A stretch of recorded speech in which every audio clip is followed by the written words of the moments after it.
तो खरीदता है। चलो देखते हैं कितने बालक कर पाते हैं। सवालों को करने के लिए डेविएशन मेथड पढ़ के आओ, ठीक है ना। 90% बालक इन सवालों को कर नहीं पाते पेपर में 90%, और ना ही टीचर अपने बैच में पढ़ाते हैं, क्योंकि टीचर अच्छी तरीके जानते हैं बालक है मंदबुद्धि, कर ही नहीं पाएंगे, पढ़ा के फायदा क्या है। वरना मंदबुद्धियों की वजह से मेहनती बालकों का नुकसान नहीं करना चाहता। एक आदमी 45,300 रुपए में 1596 वस्तु खरीदता है, 608 वस्तुओं को 25% के लाभ पर, 456 वस्तुओं को 20% के लॉस पर बेचता है। बचे हुए भाग को या बची हुई वस्तुओं को कितने परसेंट के प्रॉफिट या लॉस पर बेचा जाए ताकि कुल सौदे में कोई लाभ या हानि ना हो। आंसर परसेंटेज में बताना है तो इसकी कोई जरूरत नहीं है। एक आदमी ने 1596 वस्तु खरीदी, 608 वस्तुओं को बेचा उसने 25% के लाभ पर, लाभ मतलब पॉजिटिव। एक आदमी ने 1596 वस्तु खरीदी, 608 वस्तुओं को 25% के लाभ पर बेचा, 456 वस्तुओं को बेचा है 20% के लॉस पर। 20% के लॉस पर कितनी वस्तुएं बची हैं?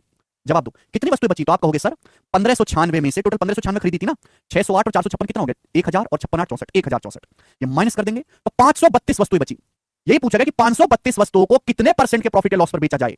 532 वस्तुओं को कितने परसेंट के प्रॉफिट या लॉस पर बेचा जाए कि ओवरऑल ट्रांजैक्शन में, पूरे लेन देन में, सारी वस्तुओं पर कुल मिलाकर कोई भी लाभ या हानि ना हो, यानी कि ओवरऑल ट्रांजैक्शन 0% में समाप्त हो, ना लॉस हो ना प्रॉफिट हो। कहने का मतलब है कि आपने दुकान में बहुत सारी वस्तु, बहुत सारी टॉफी लाके खरीद रख ली, 1596, 608 टॉफी पे 25% लाभ हुआ, 456 वस्तुओं पे 20% का लॉस हुआ, 532 वस्तुओं को कितने परसेंट के प्रॉफिट या लॉस पर बेचना चाहिए जिससे कि ओवरऑल 0% का ट्रांजैक्शन रहे, नो प्रॉफिट नो लॉस।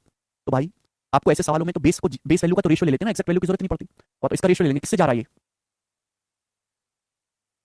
8 से 8 48, 4 से जा रहा है, 4 से जा रहा है 152, 4 से जा रहा है 114, और 4 से 4 एकम 4, 4 तिया 12, 4 तिया 12।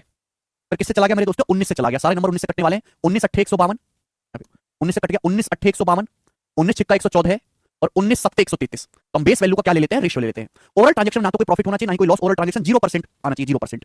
देखिए डाटा आसान है तो मैं यहाँ पर कौन सा मेथड इस्तेमाल कर लूंगा? वेटेड एवरेज का। मैंने वेटेड एवरेज पढ़ा हुआ है भैया। 8 रुपए का 25% प्रॉफिट हुआ तो 8 का 25% कितना होता है? 200। 200% या फिर 2 रुपए। 8 रुपए का 25% होता है 2 रुपए, 2 रुपए या 200% का प्रॉफिट हुआ, या 6 रुपए का 20% लॉस हुआ, यानी कि माइनस का 120।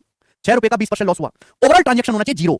अब 200 और माइनस 120 तो 80 हो गया ना, 200 माइनस 120 तो 80 हो गया। यहाँ कितना होना चाहिए? 80% माइनस 80 होना चाहिए, तभी तो 0 आएगा। 120 माइनस 120 माइनस 80 माइनस 200 प्लस 200, 0 हो गया, 0% प्रॉफिट। तो 80% लॉस कितने रुपए के समान पर? 7 पर, तो बटे 7। तो रिमेनिंग वस्तु को कितने परसेंट के लॉस पर बेचना चाहिए? 80/7 कितना आएगा मेरे दोस्तों? 11 11 77 3/7 728, तो 11.4% अप्रॉक्स। ये ऑप्शन है अप्रॉक्स।